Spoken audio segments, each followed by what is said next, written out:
As Karen said, I am Lise Bazini. I am the founding partner of Bazini Hopp, which is a public relations agency based here in New York, here where I am, where it's very hot in New York City. And as you can see here, I have been in the industry for a long time. And since starting my agency in 2009, I've been working mostly with tech startups across sectors.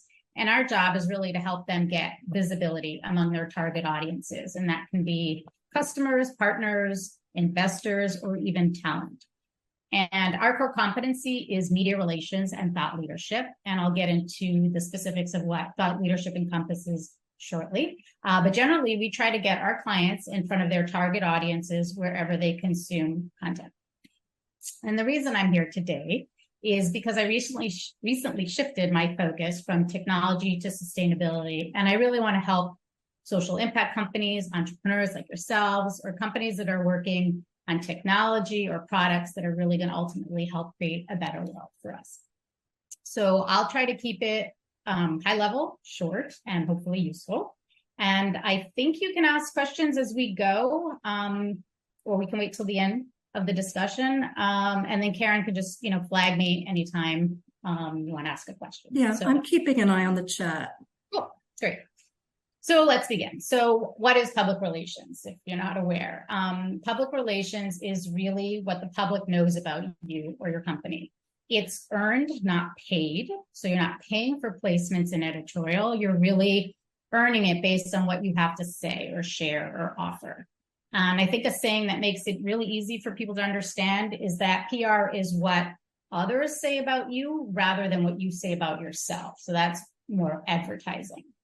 And so the objectives of public relations are to enhance your reputation, create a positive image, build brand awareness and recognition for your company so that you can get customers.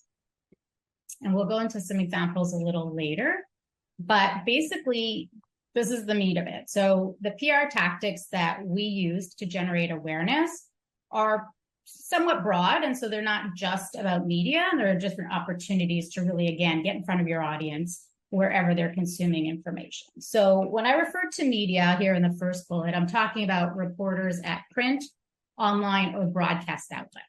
And one way to get news out is to issue a press release, which we suggest you do only for really newsworthy information, such as funding or a new product release or some, big company development, because they are good to have on record so that when people are searching for you or your company, they can find information.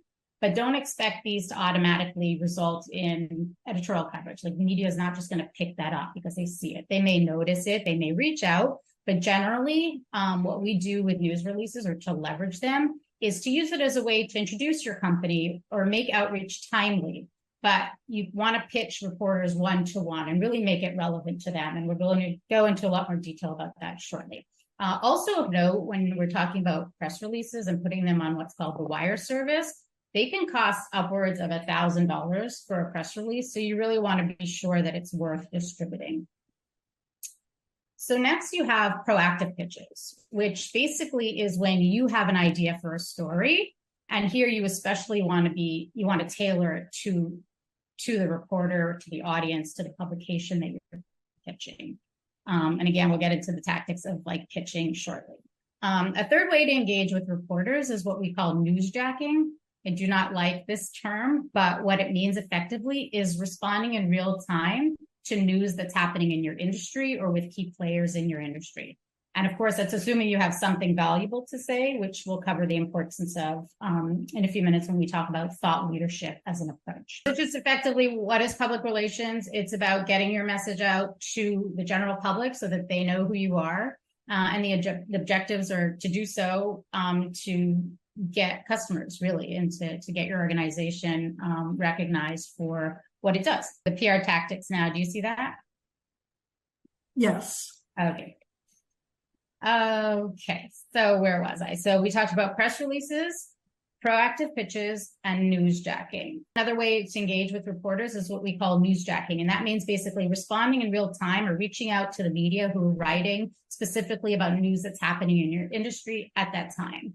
So, of course, it's assuming you have something valuable to say, but it's another really effective way of getting in front of reporters with what you have to share when you're talking about your industry specifically. So analyst relations, I wanted to touch on this because it's a great tool as well that not a lot of people know about. It refers to research firms. You may have heard of research firms like IDC or Forrester or Gartner Group. They're not financial analysts. What their job is to cover the industries by sector. And so in your case, it might be climate tech or specific area of sustainability. I saw that we have quite a few nonprofits in the room, so this may not really apply to you, but if it does, I'll explain what that is. And what you can do is you can request what's called a vendor briefing to get on the analyst's radar. And these briefings can be really useful for you because analysts will often give you feedback about what you're working on. And if they're stoked about what you're doing, then they may include your company in a future report, or they may even recommend you to some of their clients who are looking for such a solution. And it's very easy to submit a briefing request online. You basically just go to their website, and there's usually a form there to submit your information and request time. You usually only get like 30 minutes with them, but again, it can be really useful in certain sectors. Awards are pretty straightforward. You just want to do the research, see what might be relevant to your business or your industry. And again, you could just submit your company if it's warranted, usually in an online form. So thought leadership. I'm going to skip ahead to this slide. Do you see the thought leadership slide now? Yes. Great. Okay. So I'll go back to the tactics of it. But what I wanted to cover here is really just give you a little bit more information about what we mean by thought leadership. So the purpose of establishing a thought leadership program for editorial purposes is to build relationships with the reporters who are covering your space so that when they're writing a story that might be relevant to you or where you could be included, they think of you and they remember you. And as a result, to be, perceived by your target audience who are reading these publications, hopefully, as an expert. And I could share some case studies later to bring this to life, but effectively you want to contribute ideas that demonstrate expertise. You want to differentiate yourself so that you're not just promoting your product or service. You want to offer insight and share knowledge, and you want to become a valued resource to the media, conference organizers, online communities, podcasters, anywhere, again, where your audience might be. So I will jump back to my tactics slide, and hopefully you can see that. And we'll talk specifically about ways that you can leverage thought leadership or leverage yourself as an expert to create a thought leadership program. So, we believe that it's a really effective way of getting in front of reporters and increases your chances of getting editorial coverage. So offering yourself as a resource to the media in a way that shows your expertise, provides them with useful content, or a means of educating them is really highly valued because the media are super inundated. They get a lot of information coming at them. And so if you can position yourself as someone who can help them, that's really, really valued. And especially in emerging sectors, which may apply to some of you, educating the media is a really great way to get in with them. So there are several ways to establish a thought leadership position. One of them is contributed articles. So you can write an article that is vendor neutral and submit it to a publication for publishing. And many vertical publications do this, but also some top tier ones you'll find if you do the research. Speaking engagements means you can submit a speaker proposal. So research industry conferences, events, webinars applicable to your industry, and see which ones accept speakers. Some are pay for play, what we call pay for play. So you'd have to pay as a sponsor to participate, but a lot of them are mostly free. And so you just have to have an abstract, usually like a paragraph describing what you'll talk about, again, in a vendor neutral way. You need to be talking about the challenges in the industry, solutions, or sort of different aspects that bring value to an overall audience. It doesn't just talk about what you're selling. Again, these forms can usually be found on the websites of the conferences, and you just need to go online and submit. Do you have a question? No. So you want to plan about 4 to 6 months in advance because the organizers are planning that far in advance. But if it's a little later in the cycle, you can just email the organizer and ask if they're still accepting speakers, because sometimes it happens where someone drops out or they need another panelist. And if you offer yourself up at the right time, you might just get a spot. So that's hopefully something that works out for you.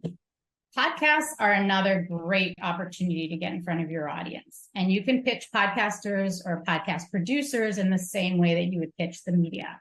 Unfortunately, it's a little harder to find these contacts, I find, but a lot of the times, again, you'll find an either contact us form or even a guest form on the website for the podcast.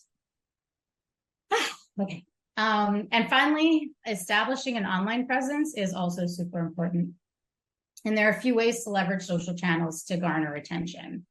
You should be posting content that, again, is valuable and shows your expertise often. You need to be prolific. I know it's really hard. I do not do it myself, but it's highly effective. We've seen it work for a lot of our clients to get recognized in their industries for what they're doing and for their insights. So be prolific and also, another way to leverage social media is to follow influential figures in your space or reporters themselves and comment respectfully, of course, to enter the conversation and become known to them.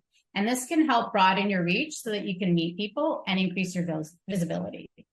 And finally, industry forums. So if it's appropriate for your sector, this can be another great way to collaborate with others or just share your thoughts where your audience might be looking for experts or seeking solutions that you offer. Do you suggest doing that, commenting respectfully on posts of industry leaders as a CEO director or as an organization? Okay. So if I understand the question, right. So you as a leader or on behalf of your company or nonprofit, it depends. I mean, if you're trying to establish yourself as the thought leader, then you want to be the one to comment. If it's something that's a little broader and it's something that really is suitable for your company to comment on, then you would that way. So I know that's not a direct answer, but really it depends. It depends how you're positioning yourself or your organization. And we have a comment here that somebody has noticed companies want to talk more about themselves than the broader sector. And the comment is that might be a smarter idea. It might be a smarter idea to talk about yourself rather, as if I understand the comment, to talk about yourself than your company rather than the broader sector. Right. So you definitely need to get news out about your company so that it's there. But like I said, especially with news releases, you want it to be on record. But more of an expert is it, they've added, if I understand that, does it sound like you're more of an expert talking about your company than the broader sector? Right. So you want to present yourself as an expert in your space, and then the rest follows, right? Like if you're quoted in an article, which I'll talk about shortly, I'll show examples. Like people obviously know that the Wall Street Journal is including you in an article about e-commerce, which is the example I have. You know something about e-commerce generally. So positioning yourself as someone that has knowledge, information to share, insights versus just saying, hey, look over here, I have a product to sell, has been more effective for us in our experience. And then again, it depends on the publication. If you have a product and they're doing a roundup of products, then of course you want to promote your product.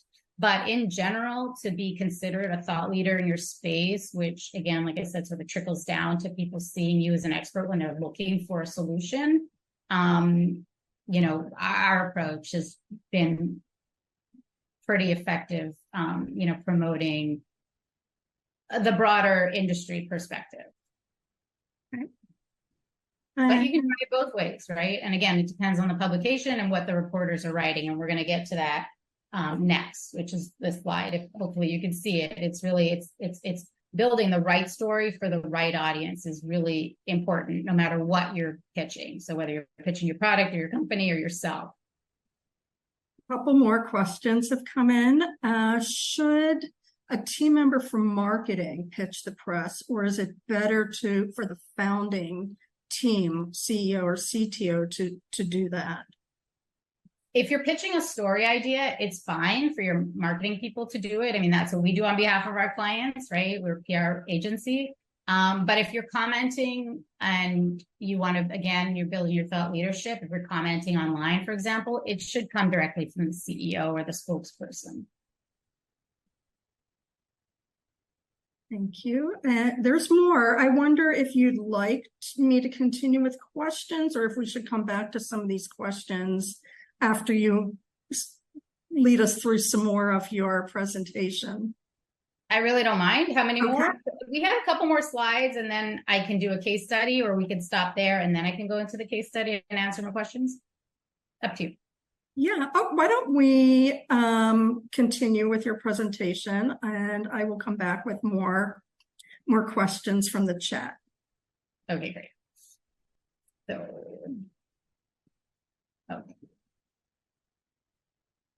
okay. So as I was saying, so the right story for the right audience is really critical, right? So there's a formula for pitching as follows. So do you have a story? And if you do, great. Who is it for? So you want to do your research. Who are you going to pitch? You want to craft that pitch, and we'll go into the mechanics of crafting a pitch. You want to pitch and you want to follow up. It's pretty simple. So hopefully you can see the research tips here. So I'm going to get rid of this.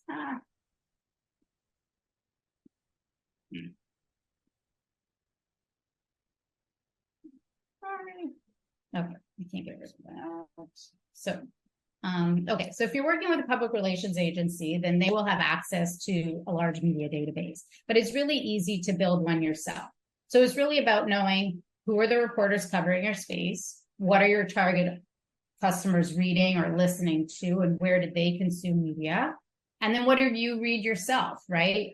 That should tell you a lot. And then, of course, simply Googling news on your industry will give you a lot of articles, publications, the reporters themselves who are writing on your industry. So that's probably the easiest way to initially start anyway, to build a media list. Reporters are fairly easily accessible by social media, direct messaging, or email.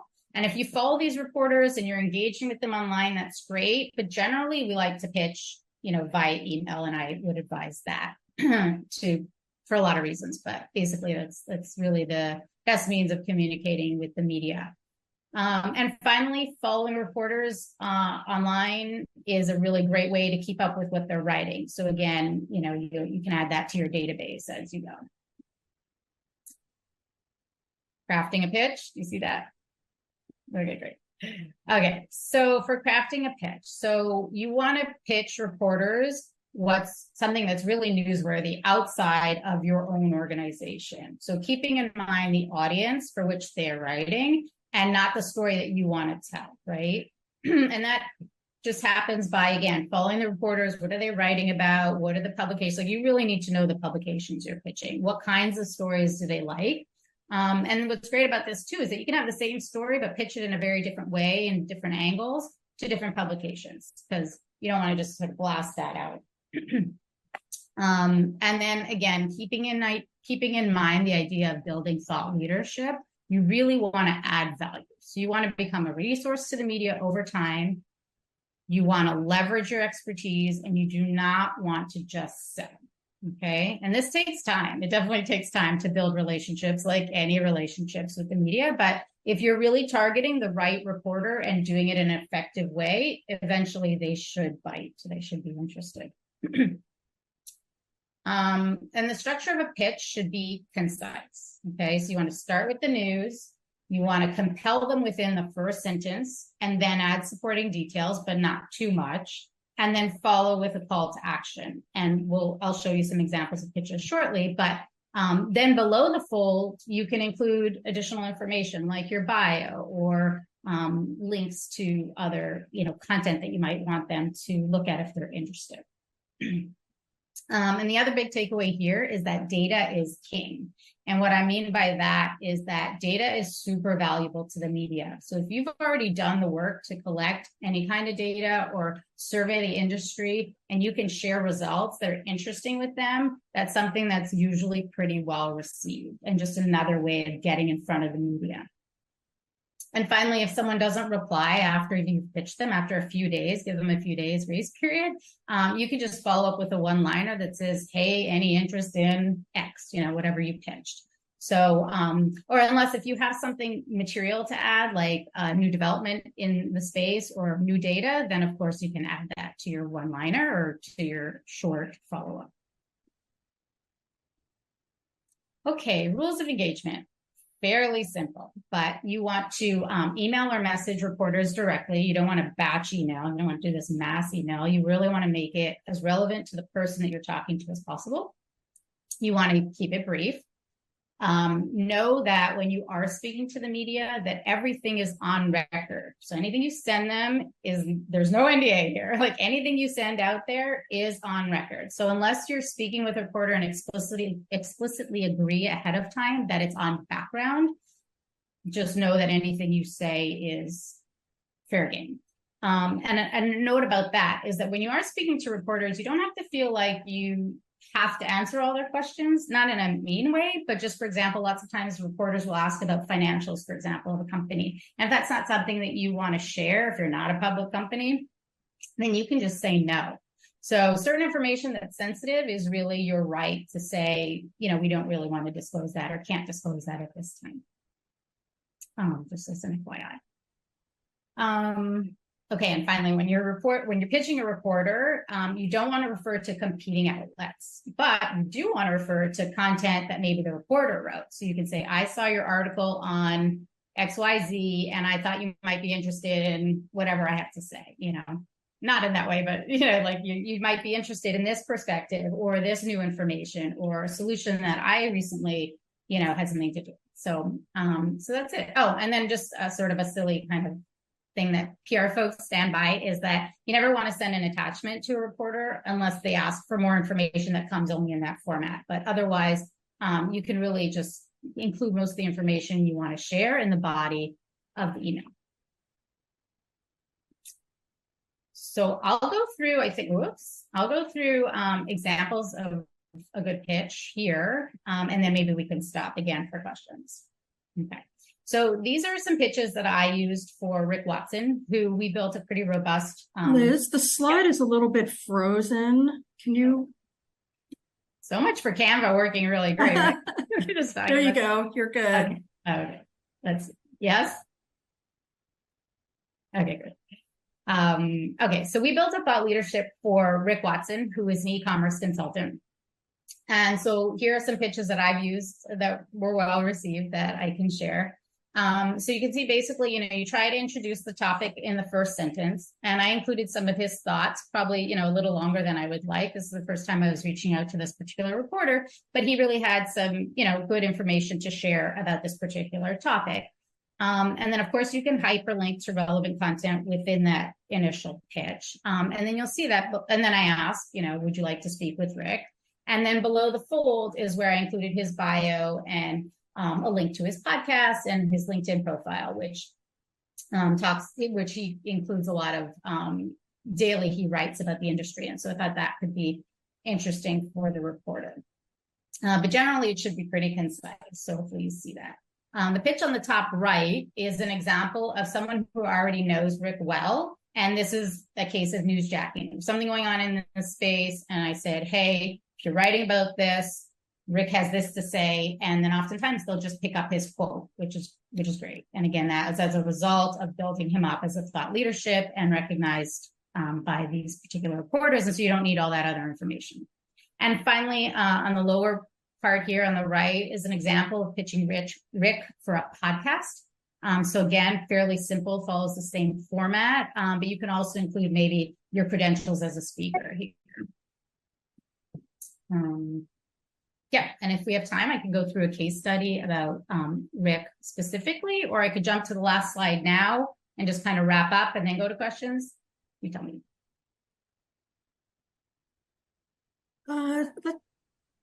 We have a couple questions. Is it okay if I take a moment and ask those? Mm-hmm.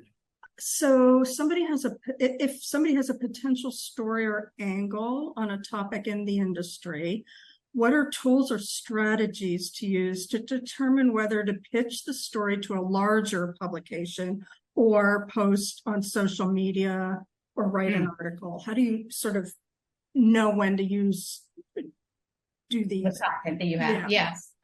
Well, if it's something that you want to run by and see if you could get bigger coverage in or with a top tier outlet, I would definitely try that first. And you could even position it as an exclusive. And generally when you offer an exclusive, they should get back to you in a couple of days, or if they don't, again, you could follow up quickly. And then if they don't respond, then you move on. So I would start with top tier outlets, then maybe vertical or, smaller publications online or otherwise. And then if that fails, then I would go to contributed article route. Good.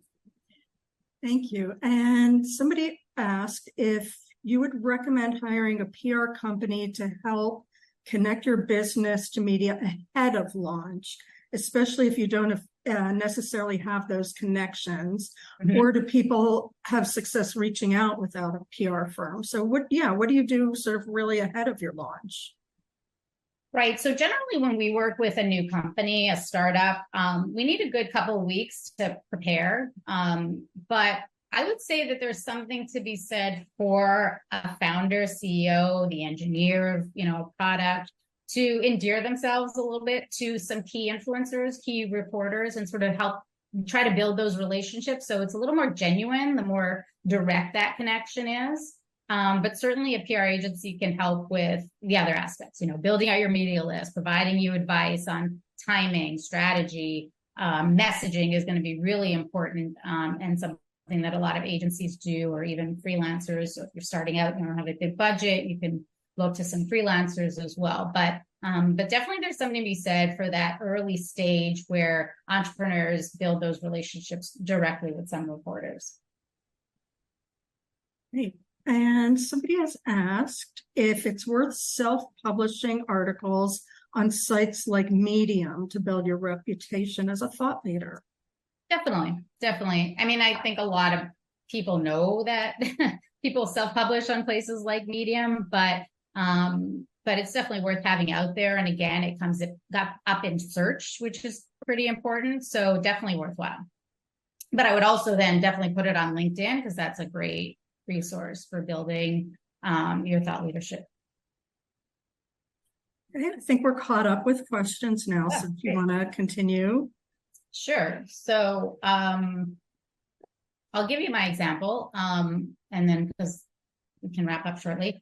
So Rick is a consultant, as I mentioned, and he wanted to raise his visibility as a thought leadership to, build his consulting practice. And so he was pretty prolific on speaking about the retail and e-commerce space and providing commentary, but he wasn't getting much visibility outside of LinkedIn and or his subscriber base, right, for his newsletter. So he hired us, and we recommended to be pretty aggressive about getting him in front of the right reporters, the beat reporters on specific companies. So he talks a lot about Amazon, Shopify, a lot of e-commerce platforms. And so really we wanted to get him in front of those people and say, hey, here's a resource for you. And here's what he had to say. And not that that's enough, because really, like I said, he was really prolific online, and he wasn't afraid to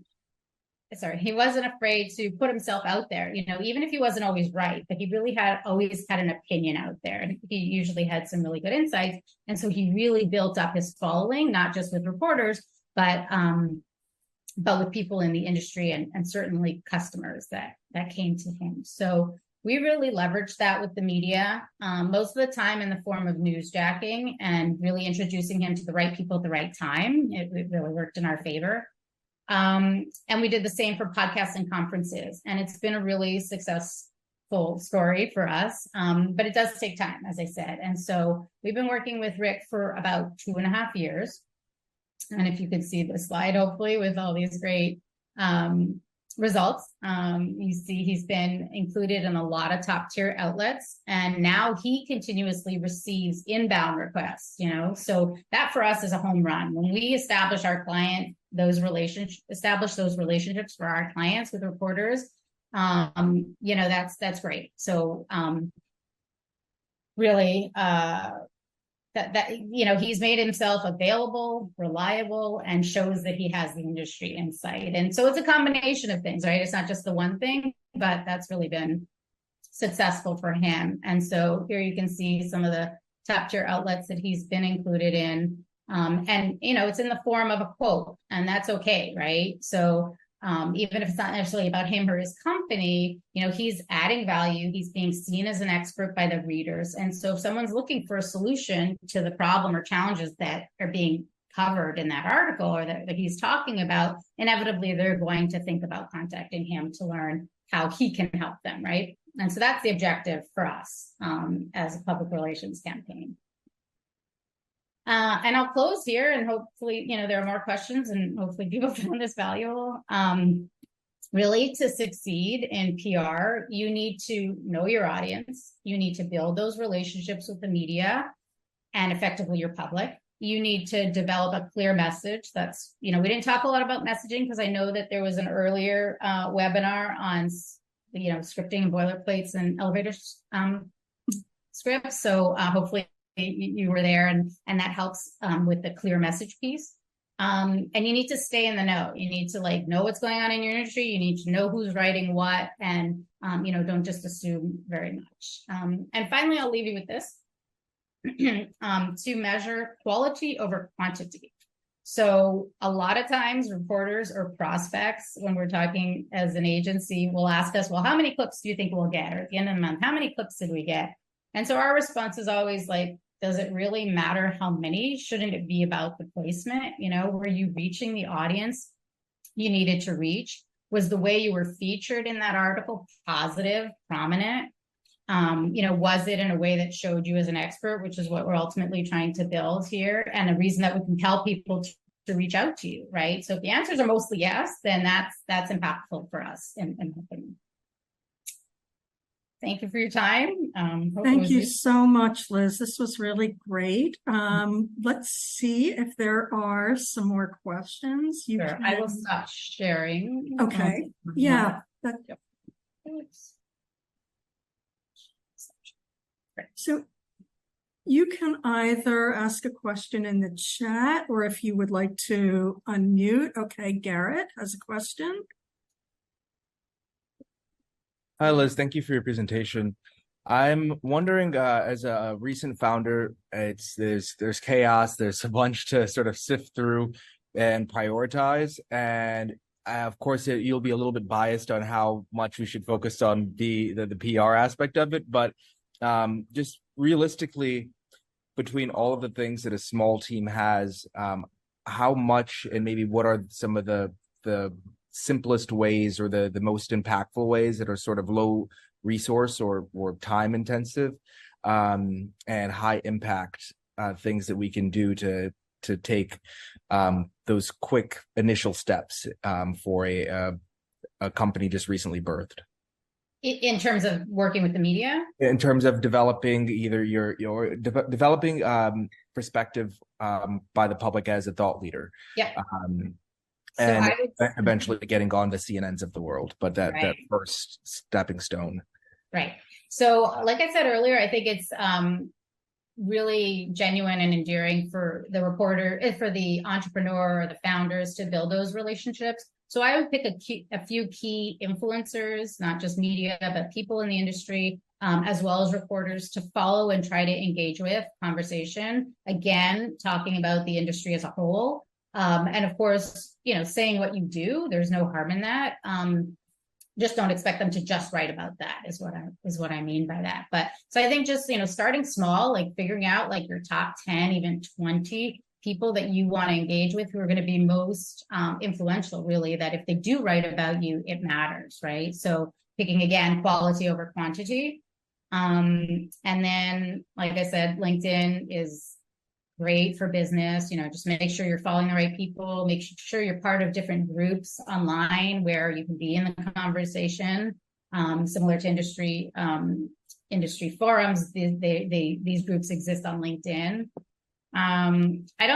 Twitter also for sure, or X, is definitely a place to be, but depending on your industry, I think that LinkedIn has really been, I know it's been valuable to Rick in building his consulting practice. And so that's where I would start. What else? Yeah. And then, definitely putting out news again on LinkedIn. So even just, again, posting what's going on, so people can hear from you. But in terms of building relationships and where to spend your time, I would pick that top, few people that really matter. Does that help? Absolutely. Thank you. We have an interesting question here in the chat. The question is, what are some suggestions for identifying the right PR consultant or agency for you? And then how should we measure potential success alignment when receiving proposals? Okay.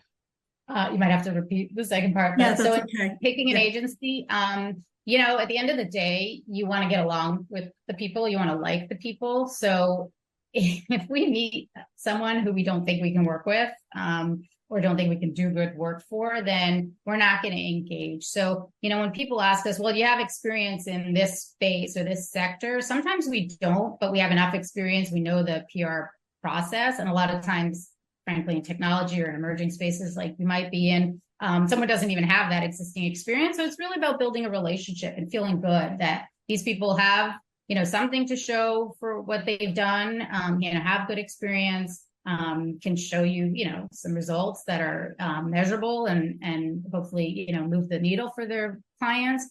But ultimately, it's about relationships. It's how do you feel with this person? Do they get you? Do they get what you're doing?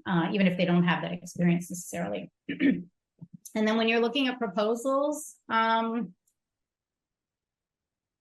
let's see. I mean, you want to make sure that sort of everything that first that they hear you. Did they hear what your objectives are, what you want to accomplish through PR? Because not everyone has the same goals. It may not just be about getting editorial coverage in, XYZ publication. It might be also like attracting partners or investors. Sometimes a lot of times. So you want to make sure that they're looking at how to help you get in front of the people who might be funding organizations like yours. So it really just depends. Like, do they get it really? And then, cost, if you have a particular budget to work within, can they work within your budget? And are they, are you getting enough for it?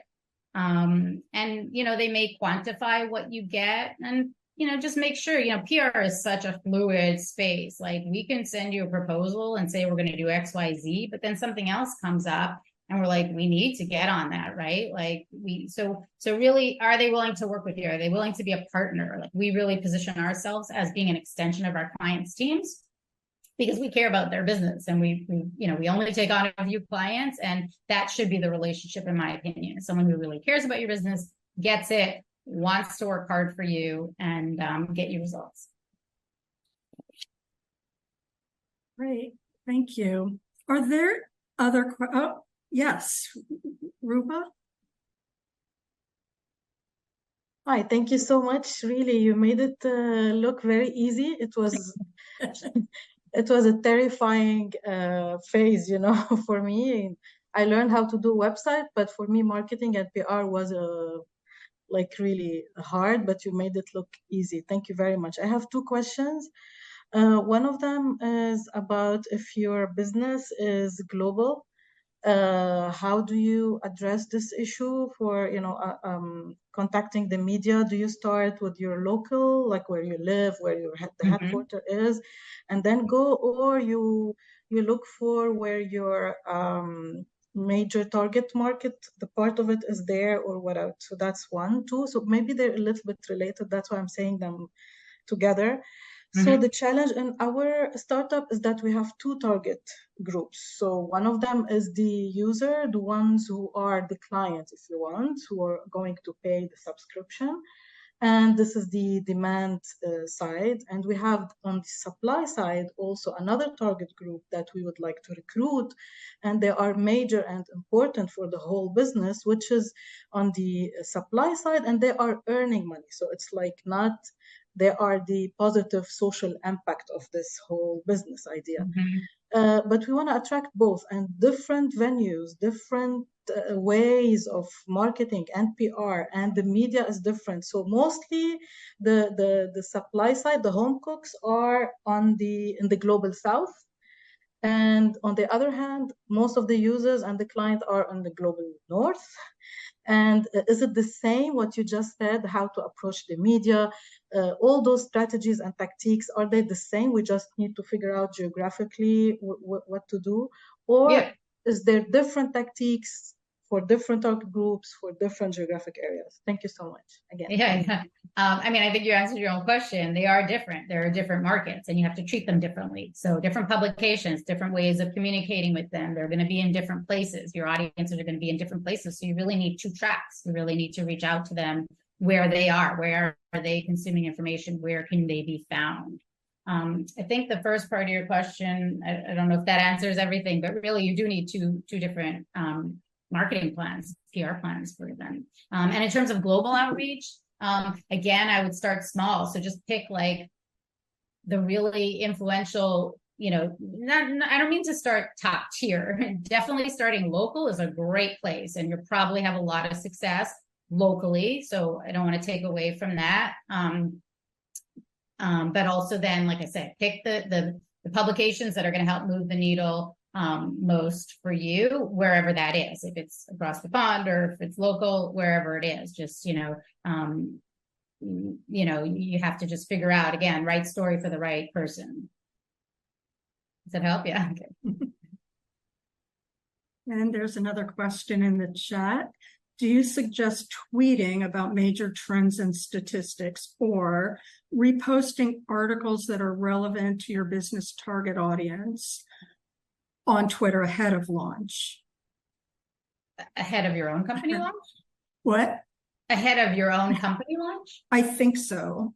Well, definitely, whatever you do share, whether it's articles or information, you want to add insight, right? You don't just want to say like, hey, here's news. You want to add color, add context, and sort of insert yourself in a genuine way.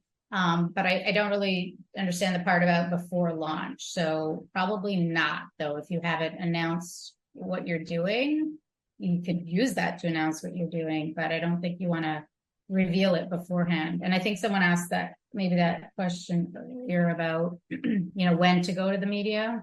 Is that a question? If you'd like to unmute and, clarify the question, please do that.